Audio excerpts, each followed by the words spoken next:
Today we're going to be looking at feminism in our culture and whether the concept of feminism or being a feminist can coexist with biblical Christianity. I also want to look at how the Bible defines the roles of men and women and what that means for us in 2024.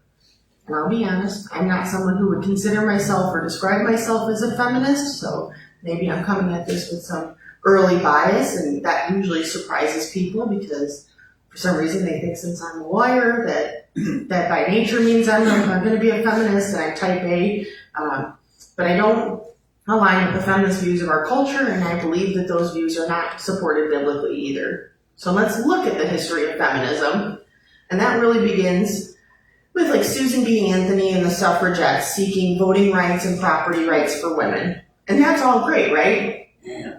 If this were what feminism really was and where the movement stood today, I'd say sign me up, call me a feminist. This is considered the first wave of feminism. The problem isn't really with the first wave of feminism, but that with the second wave of feminism, the goals and the beliefs of the movement shifted. And one of those people that helped to shift the feminist movement from the core beliefs is Margaret Sanger. Does anyone know who that is? She's the founder of Planned Parenthood, and she began pushing birth control to women, which would allow women to delay having children so they could focus on their careers, and then if they did get pregnant, they could just have an abortion to get back to focusing on their career and their wants. And here's the thing with Margaret Sanger. She believed in eugenics, so her goal was to keep pregnancies from occurring in people that she felt were lesser in society. So for her, this was people that were not wealthy and people of color. The early 1970s feminism led us to a place where male leadership is being rejected, motherhood is considered a curse, and children are a burden. Feminism made it possible to kill babies and have sex without consequences. Sounds like a great time, right? Wrong. Under the third wave of feminism, the focus and goals shifted to globalization, postmodernism, and post-colonialism. And just a reminder, postmodernism challenges the belief that objective truth exists. We then have where we are today, which is considered the fourth wave, and it focuses on gender norms, marginalization of women, and the objectification of women. Feminism has sent a message that being a wife and a mother is oppressive, and that women should be out in the world shaking things up. And while not every woman will be called to marriage or motherhood, just like not every man will be called to marriage or fatherhood, one of the biggest lies that we've been sold is that it's more fulfilling to be outside of your house working 40 hours a week to make someone else more money than you're going to make. And this has all come about in the name of equality for women, and women being told that they can do anything they want, and that women should be able to function interchangeably with men. The feminist movement has paved the way for the transgender ideology sweeping the nation because feminism says that women won't be truly equal until a woman can completely swap lifestyles and roles with a man. Because if there's no difference between men and women and what they can do, then there's really no point in differentiating between the genders. In this quest for being completely equal in all things, we're erasing the natural differences between the two genders, and by extension, slowly erasing men. It's just not true that women can do anything that they want. But it's also not true that men can do anything that they want either. Women probably shouldn't get into fistfights with men, because men are naturally stronger. Of course, you'll find a woman here and there that can beat a man in a fight, but that's an exception, and exceptions exist because the thing occurring is rare and exceptional. There's a reason the military and police departments have lowered physical fitness standards or changed the test to qualify. It's because women do not have the same work capacity as men when it comes to these things. An example would be, my husband and I, we each have a trainer who writes our workout programming for us. We are following the exact same program, and we have been for almost 16 weeks. One day you're squatting with some sort of a split squat, some ab work, and then hamstring curls. We don't do the same weight. I can't. He does it with, 300 something pounds he's squatting, and then I've got like 150 pounds on the bar. There's a difference because We're not the same. We have different capacities. On the flip side, men can't get ovarian cancer because they don't have ovaries. And men aren't naturally as nurturing as women.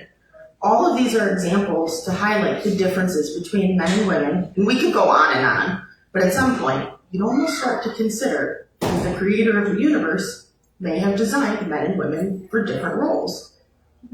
As a woman, I have a complete skeletal structure, I have a complete circulatory system, I have a complete endocrine system, organs, but I only have one half of a reproductive system.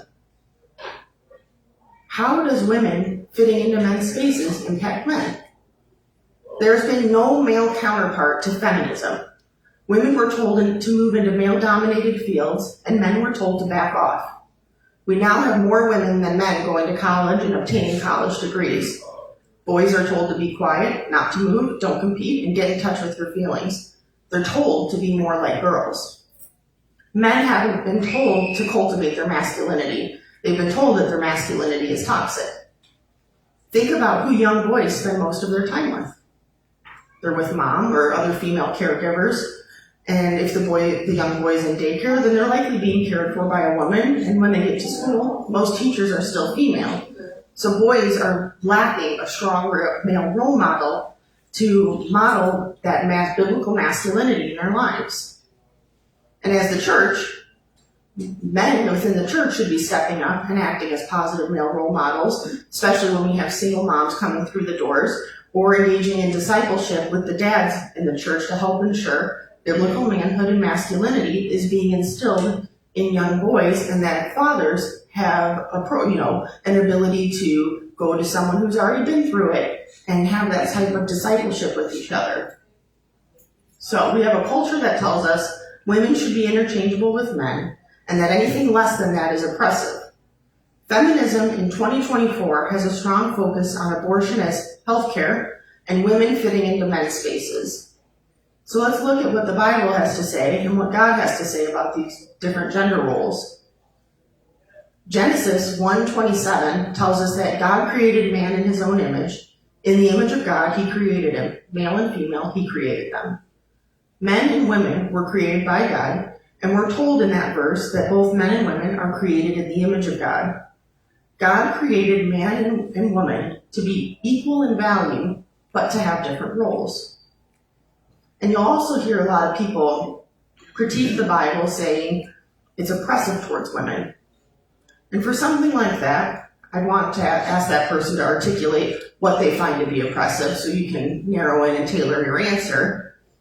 You'll have people say, well, no women wrote any books of the Bible. And they think women have a lower social standing in the Bible, or that the call for a woman to submit is wrong. As we get into how to respond to some of these issues, we'll be discussing the roles of husbands and wives. And I want to be very clear that if you are a person who is not called to marriage or to being a parent, that it doesn't change that you are still an image bearer of our Creator and have value and worth. And that's the great thing we've talked about in Christianity. Our value and our worth isn't determined by outside factors. We are innately given that value through being created by God. The Bible speaks to how husbands and wives are supposed to interact, and it's a frequent area where people have misconceptions regarding the role of women, so it's relevant to address these misconceptions. I also want to remind everyone that in ancient Israel, certain practices existed, and they did play a role in the treatment of people during those times. Israel didn't exist in a vacuum, but God worked within those structures to make moral improvements on the established practices. People will sometimes say, that a woman was put into the garden to help a man, that somehow she has a subservient role from the start. Genesis 2:15 tells us that when Adam was put into the garden, it was so Adam could tend and watch over the garden. Tend meaning to labor, and watch over means to take charge of, guard, and protect. So the initial role of Adam, was to work and protect. There's an interpretation question from my readings this week as to whether this really means to labor in the garden the way we traditionally think of laboring, because one of the punishments that comes with the fall is man has to work the ground. So it's unlikely that labor used in Genesis 2:15 is the same type of labor or work as the type of work that would come with having to work the ground as a result of the fall. But either way, there's some level of work that's likely required in provisioning that Adam had to do in the garden. Maybe it wasn't as tough as what happens with the fall. We then have Eve created, and God refers to her as a helper for Adam. People will say that, like I said, helper means that she's somehow subservient. But that's just not how the word is generally used. A helper comes to the aid or service of someone by its nature. It doesn't mean a helper is a lesser. A teacher is a helper and a parent is a helper, but we don't say that a parent or a teacher is in a lesser role over the student or the child. If someone has a concern that they say no women wrote the books of the Bible, well, they would need to really take that up with every other writing at the time and for hundreds of years thereafter. The author of a particular book, being a man, is consistent with history. This would be like throwing out scientific journals and other literary works because during that time period there were no female authors or authors of color. I will say that if we look in the biblical text itself, we see examples of strong women throughout the New and the Old Testament. If someone else were to say, women had a lower social standing, I would focus on how the Old Testament law actually elevated the status of women, and Jesus routinely elevated the status of women when he was on earth. You could look at how many early Christians were women, and that was because the teachings of Christianity, as it related to a woman's worth and status, was different from other teachings. At a time when women were not considered to be reliable witnesses, who did Jesus first reveal himself to after his resurrection? Women. When Mary sat at Jesus' feet to listen to him teach, that would have been unheard of at the time. People also seem to think that the call to submit puts women in an inferior position. People look at Ephesians 5:22 through 24, which says, "For wives, this means to submit to your husbands as to the Lord. For a husband is the head of his wife, as Christ is the head of the church. He is the Savior of his body, the church. As the church submits to Christ, so you wives should submit to your husbands in everything." Unfortunately, that's where a lot of critics stop reading. And it's another reason why a good biblical hermeneutic is so important. If the critic would keep reading, they would see Paul continues in Ephesians 5:25 through 28, saying, "For husbands, this means love your wives just as Christ loved the church. He gave up his life for her to make her holy and clean, washed by the cleansing of God's word. He did this to present her to himself as a glorious church, without a spot or wrinkle or any blemish. Instead, she will be holy and without fault. In the same way, husbands ought to love their wives as they love their own bodies. For a man who loves his wife actually shows love for himself." What did Jesus do for the church? He died for the church. He bore a brutal punishment that he didn't deserve on behalf of us as the church. If I'm called to submit as a wife, my husband is called to be willing to sacrifice for me and love me the way Jesus loved the church. This submission and love, it's not one-sided. This is a two-way street. Critics will also fail to be clear as to who a woman is to submit to and make blanket statements that women are to be submissive to all men. Again, another reason why a good hermeneutic is necessary. Ephesians 5:22 doesn't say women submit to men. It's telling women to submit to their husbands. I'm called to submit to my husband. This doesn't mean some guy on the street can tell me to stop what I'm doing and tie his shoes. One thing that also set Christianity apart at this time is that women were given authority over her husband's body. When Paul is writing in 1 Corinthians, it was common for women to be expected to be faithful to their husbands, but men weren't required to be faithful to their wives. Paul changes that in 1 Corinthians 7:3-4, and he says, "The husband should fulfill his marital duty to his wife, and likewise the wife to her husband. The wife does not have authority over her own body, but yields it to her husband. In the same way, the husband does not have authority over his own body, but yields it to his wife." Women were given authority over their husbands and what their husbands were doing. When you're married, your body isn't your own to do whatever you please. You have an obligation to your spouse. These verses promote a model of marriage where both spouses belong to each other, symbolized by the shared authority over their bodies. And it reflects the broader principle of mutual submission and love within the marriage covenant as laid out in Ephesians. And we can even go further back if you're looking at ways that women had elevated status or were granted rights that were uncommon at the time. You can go to the Old Testament where women were granted property rights if there were no living male relatives, or where women were given a certificate of divorce.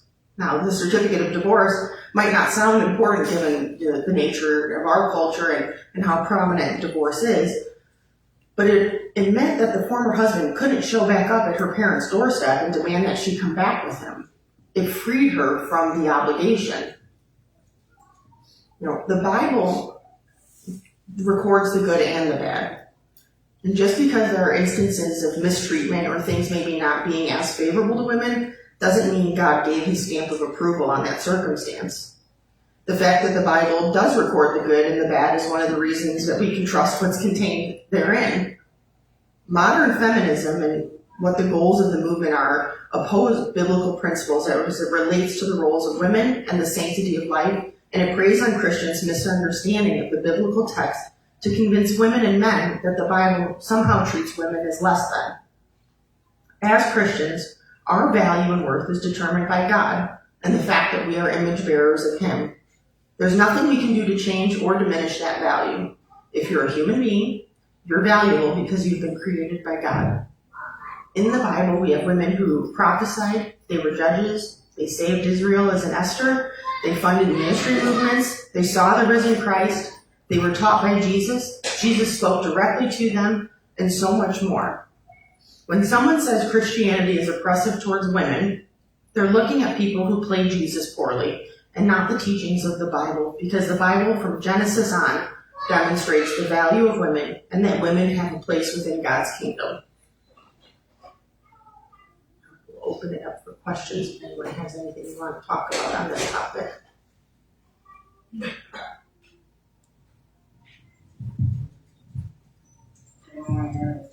Well, one of the things that I find glaring with the whole feminist movement is if you look at the way that women are portrayed in like the cultural music, and there was a line in a song once that said, "All you females crawl." And it was a very popular song and women loved it. And I'm just thinking, if you took that word females and put in any ethnicity, any people would be outraged. But here we have a whole movement that's supposed to support female rights, and they're fine with this.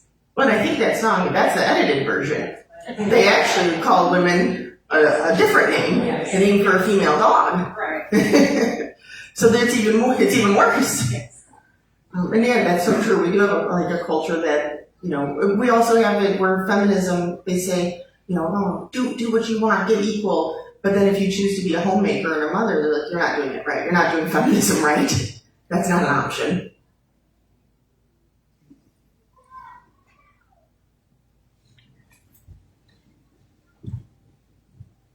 I just think that the women's movement that happened kind of was necessary when it started because we were not given equal opportunities.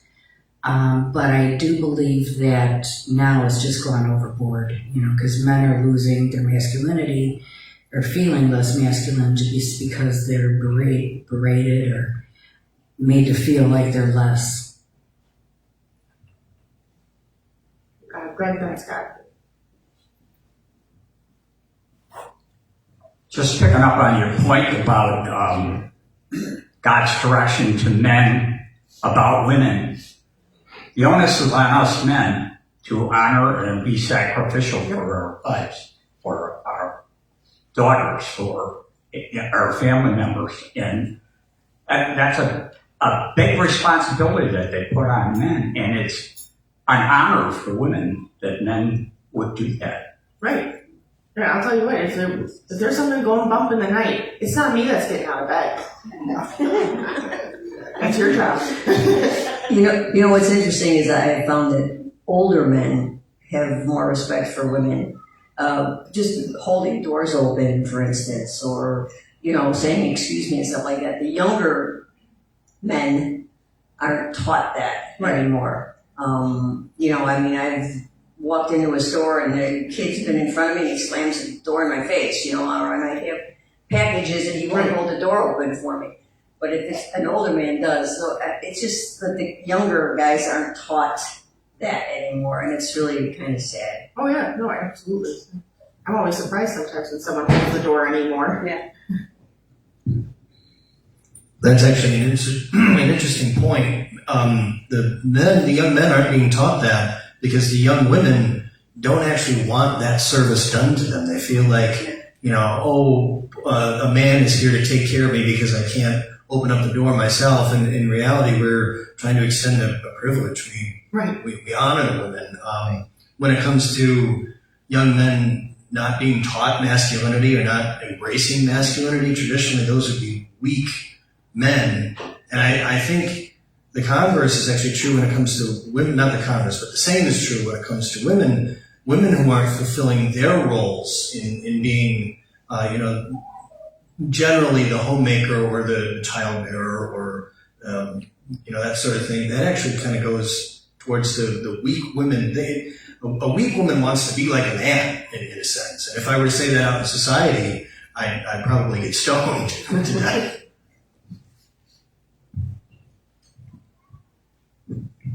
I think the thing to remember is that this was all done by design in our society. Getting the men out of the homes so the women would have to raise the children alone.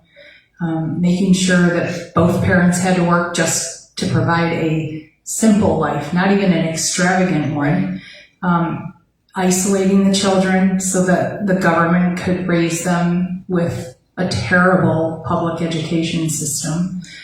These aren't accidents. They happened intentionally, and it requires each person who submitted to God to raise their family in opposition to that. It's not going to be easy. It's going to be uncomfortable. You will not be popular. But that's where the family values broke down, and then women had to become the breadwinners. They had to be a parent when they got home all night. They had to take care of the home, because if the house is a mess, it's never on the man. It's just that woman isn't a good housekeeper. And so you had to be everything. You weren't just allowed to be one role. You had to do it all, and you better do it all successfully. So a ton of pressure on women. And I think a lot of women got angry about that. And that's kind of bled into this toxic kind of attitude.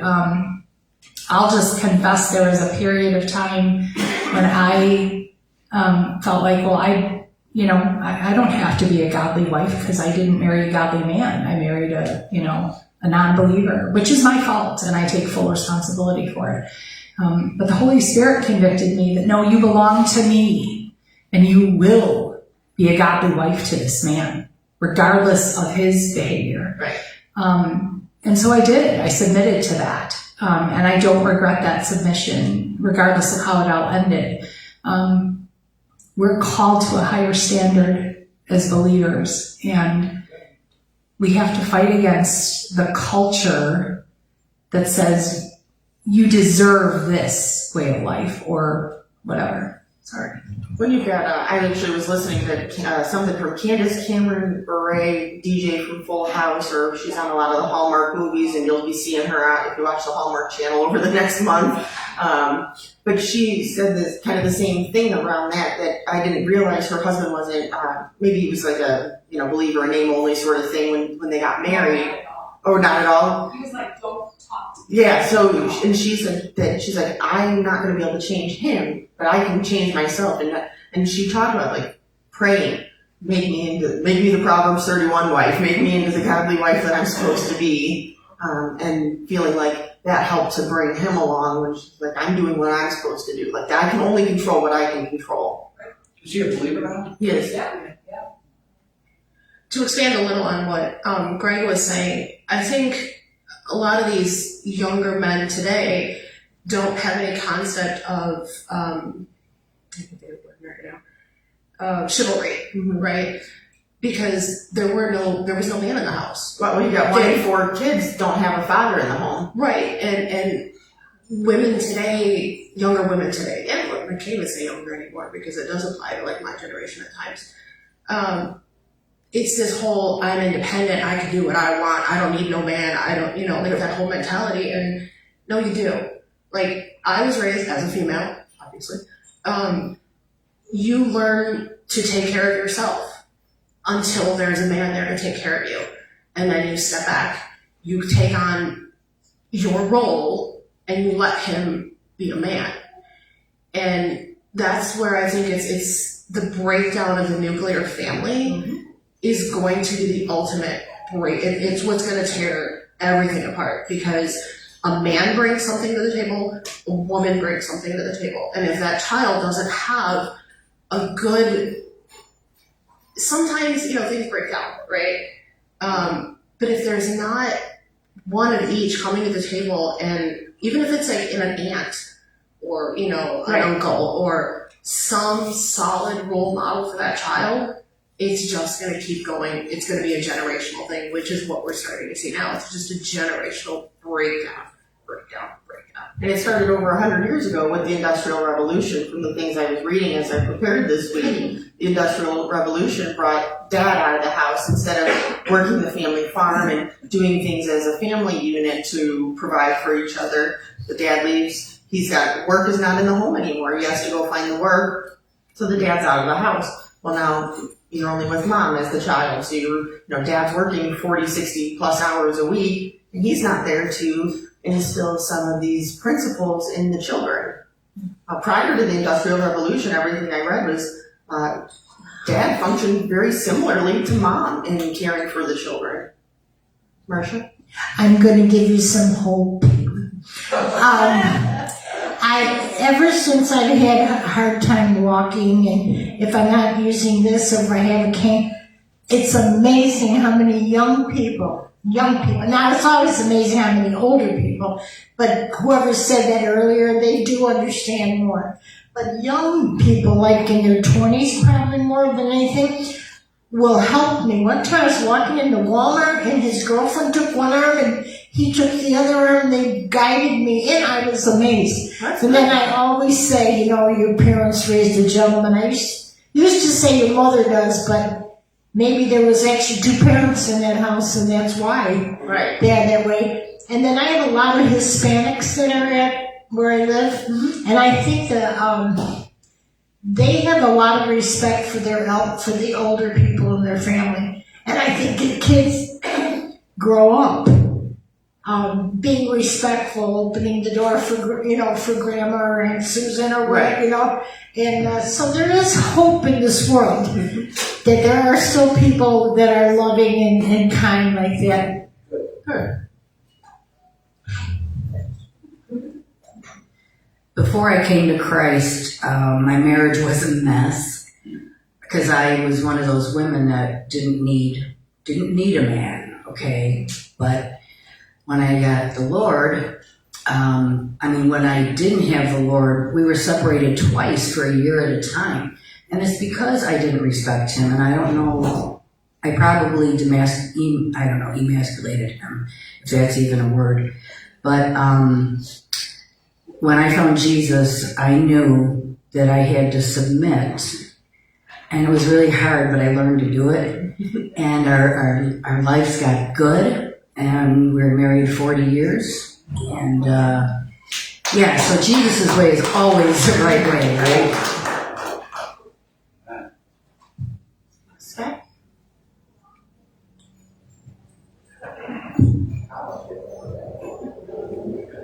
There's a lot of talk about how women don't need no man, but even just here, how many times did we hear that phrase?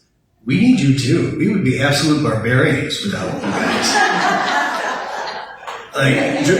Even with them sometimes, Jordan Peterson says a lot about how a good man is a man that is capable of danger but wise enough to pull it back, and you women help us out incredibly with that.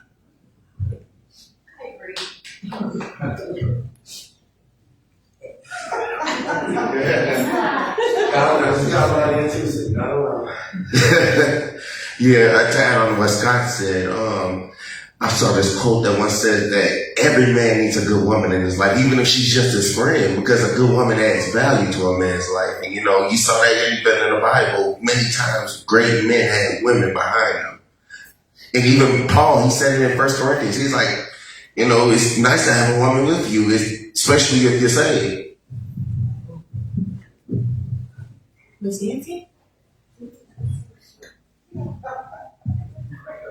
Going back to what you said about the helper thing, it used to kind of rub me the wrong way too, because how many of us have helped our mom cook or helped our dad repair the car? My mom's favorite thing is to say, don't be a helper. Yeah.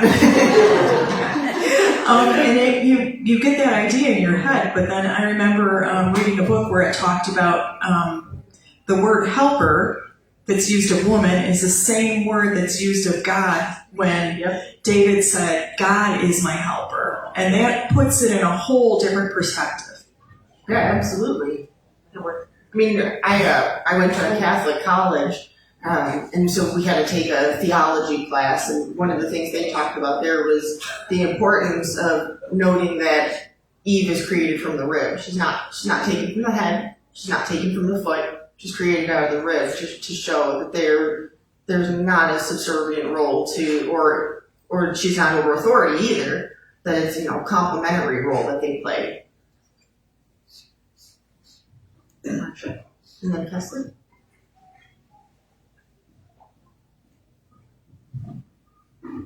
Now, I know I'm single, so I may not have a right to say this, but do men not read the Bible about their responsibility? Because when you read the part that husbands are supposed to love their wives like Christ loves the church, that's a whopper. That is a whopper. You know, and so when women, I mean, I know during the war, you know, that things change, but women step up to the back to take their kids to church while dad, you know, reads the newspaper and whatever.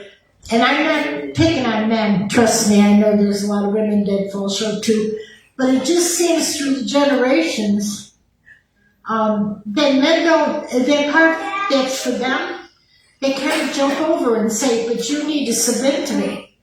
Yeah, but you need to love me like Christ loves the church, you know, and you don't, you know, I don't know if it's good to finger point to either, you know, gender, but there's errors on both parts.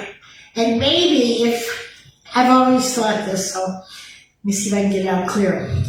If we lived by what God says, which you read, if men treated us that way, we would lovingly submit, because we would trust them that they would love us anyhow and help us and take care of, you know what I'm saying? And the balance kind of broke somewhere after World War II, maybe, I don't know, where everybody wants to live their own life instead of working together. And then that was supposed to be the example for your children. Right. I mean, I think part of it is, we've talked about here before, is we have biblically illiterate Christians. We have people that show up on Sunday, but, you know, their Bible at home is collecting dust. They haven't opened it. You know, what I think is the statistic is 5% of professing Christians have actually read the Bible, like read Genesis to Revelation, read the entire Bible. That's sad. That's not a good number. That's not something for anyone to be proud of, and it's not something to be proud of to say, like, oh, the only time I opened up my Bible was when I turned to Matthew 5 today for the sermon. It should be every day. You have to make the habit of it, stack it on something, but you need to be in God's Word, because otherwise you're not going to know how you're expected to live, and even then you're not going to know how you're expected to be treated, right? So if you put it on the woman's side of, hey, someone's telling me I'm supposed to submit, well, I'm not supposed to just submit to every man, so I submit to my husband, or, you know, everyone is under the authority of the leadership of our church, of the elders. We sit under their authority. I sit under their authority and Pastor Dan's authority when I'm teaching. So we have different times where you have different people and authority figures over you. Yeah, I was going to add on to the comment you made about the rib thing. Yeah, they say the reason why God made Eve from the rib is because the ribs are the bones that protect the heart, and that's the wife's job to protect her husband's heart. Yeah, that's a nice way to look at it. Ms. Nancy? and stuff. I think another thing to keep in mind is, yes, the husband, wife, male, female role is being attacked by Satan because of what it is. But then elevate that to, it's a picture of Christ and the church. So then that makes Satan even hyper-focused on destroying those relationships wherever he can. And like what Marcia said, don't the husbands know? Here's the deal, we all know. Look at the Sermon on the Mount. Look at the stuff that it tells you to do. It's incredibly hard. We all know. But doing it is a whole nother deal. Yeah, my 3-year-old asked this week why is Satan lying? We were talking about the fall at the dinner table, and I said, well, Satan can't fight God. He can't defeat God. So what does he do? He attacks God's most precious creation. You destroy the family. You destroy the creation that God has created. That's how Satan works through to get to God and try to hurt God. Yeah, and I think that especially when it comes to relationships, we're selfish. Yes. Everybody wants their way. Everybody wants things to go in their direction, and you lose sight of the sacrificial aspect of love. We hold on to that idea of love as a feeling instead of an action, and I see it in young marriages today, and I've seen it all through the marriages that I've been exposed to, and some are less selfish than others, but always at the focus, it's me. How does this person make me feel? Are they giving me what I want? Instead of saying, how can I love this person more like Jesus? Right. How can I show them unconditional love? And, yes, we all need to receive it too. I'm not saying that we're just supposed to let someone treat us like garbage, but if both people were thinking, how can I love this person the best, and give them the best of me, you'd both probably end up happy. But that's not how we view things, sadly.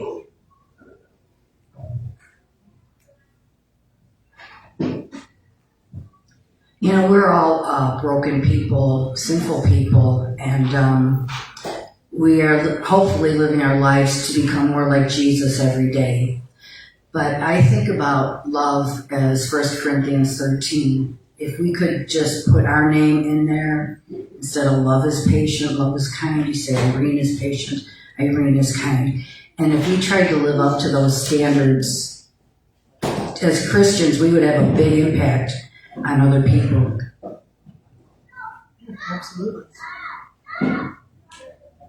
Last call, and then we'll wrap it up. Yep. Up here, Colin, Cleo, right?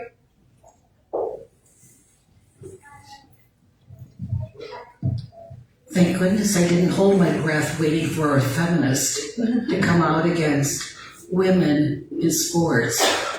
They say they fight for the rights of women, right for abortion, right to vote, right for everything else, but they did not stand up for women, for their right to just compete on an even play field. Right. And it was conservative women, women who love God, who came forward with great bravery and courage to stand up against this. And I'm so proud of the ones who did. And you even have J.K. Rowling, who is not, to my knowledge, a Christian, who's broken off of part of the feminist movement over this, where she's today. Like, she has historically been a staunch feminist, as okay with everything as you can imagine, and she's come out against the, women, well, not women, being women's sports.